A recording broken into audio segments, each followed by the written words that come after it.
بل قالوا أضغاث أحلام بل افتراه بل هو شاعر فليأتنا بآية كما أرسل الأولون.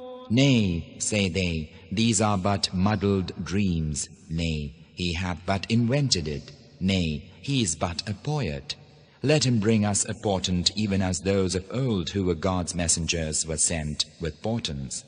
ما آمنت قبلهم من قرية أهلكناها أفهم يؤمنون.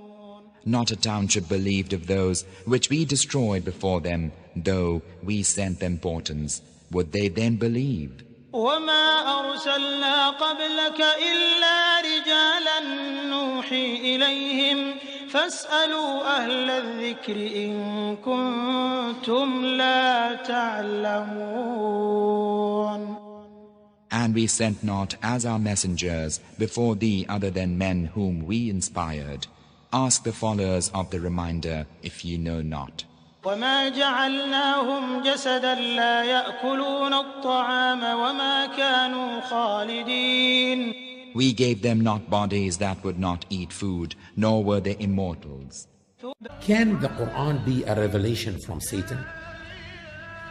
Had Satan write the Qur'an or reveal the Qur'an to Prophet Muhammad, he would have not cursed himself in every other page. He would not ask people to say the truth and be merciful and kind to their neighbors and kind to their parents. I think he would have told people to tell lies and fornicate and steal. It is among the Islamic traditions and the instructions of Prophet Muhammad to ask refuge with Allah from Satan, the cursed Satan. So it cannot be from Satan. The third alternative, which is, can the Quran be a product of a human being, whether Prophet Muhammad or someone else? Let's discuss the first one. Can it be a product of Prophet Muhammad? Can he be the author of the Quran? If you think about it, Prophet Muhammad was an Arab who was sent in the beginning to the Arabs with an Arabic Quran. Why would he intimidate the Arabs by naming one long chapter of the Quran after a Jewess, an Israelite, Mary, the mother of Jesus, son of Mary, peace be upon him? He could have named it Khadijah, after his beloved wife, or Fatima, after his beloved daughter.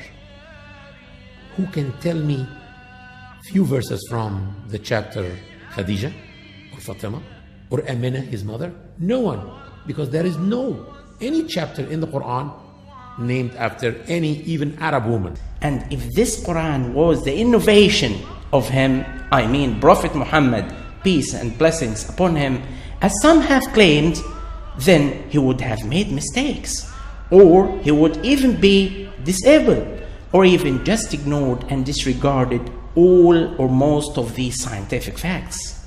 It's quite amazing.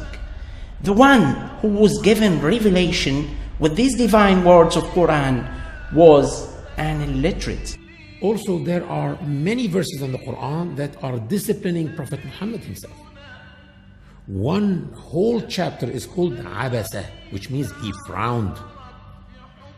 And it's about an incident that happened, that Prophet Muhammad, peace be upon him, was in an important meeting with the leaders of Quraysh, his biggest enemy, the tribe of Quraysh, trying to convince them to live peacefully with Muslims and to accept this new religion and to abstain from worshipping the idols and to abstain from discriminating against women and slaves.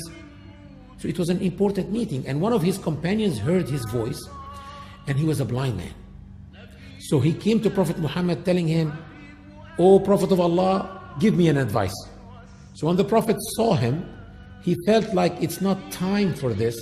So the Prophet frowned and he turned his face and he kept talking to the leaders of Quraysh, and the man understood that he is in an important meeting and he left. That's all. If you think about it, you don't find that the Prophet did anything wrong. But the verses descended on him from heaven saying, عبس وتولى أن جاءه الأعمى وما يدريك لعله يزكى أو يذكر فتنفعه الذكرى. Nay, this is a reminder. Don't you ever do this again. And actually, if you think about it, the man was blind. He never even knew that the Prophet frowned except from the Qur'an. The Prophet even never meant to hurt his feelings. And his feelings were not even hurt.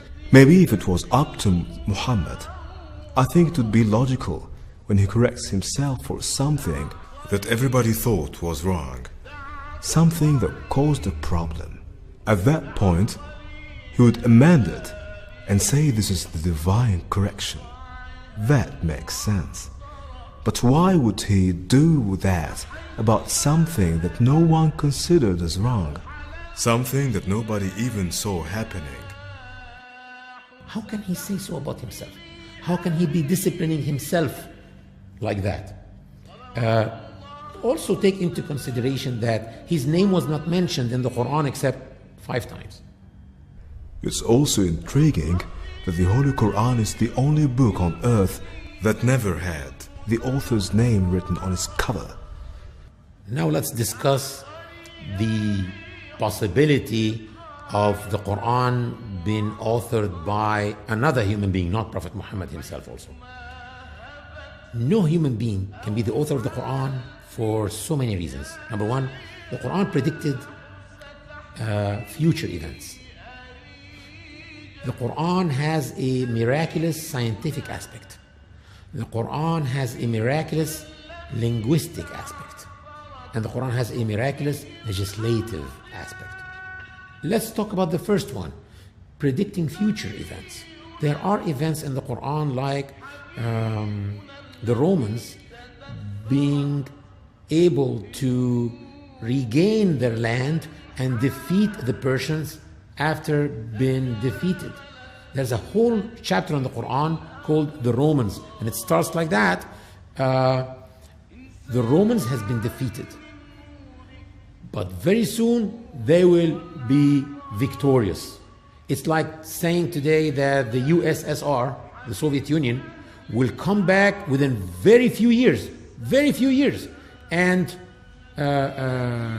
defeat the United States of America. If anyone says so now, people will say that he's crazy. At that time, the Roman Empire was collapsing.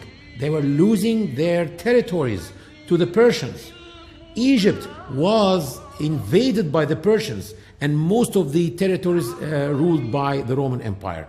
At that time, the verses of the Quran were descending on Prophet Muhammad, saying and challenging people by saying the Romans are defeated, but within few years they will be victorious.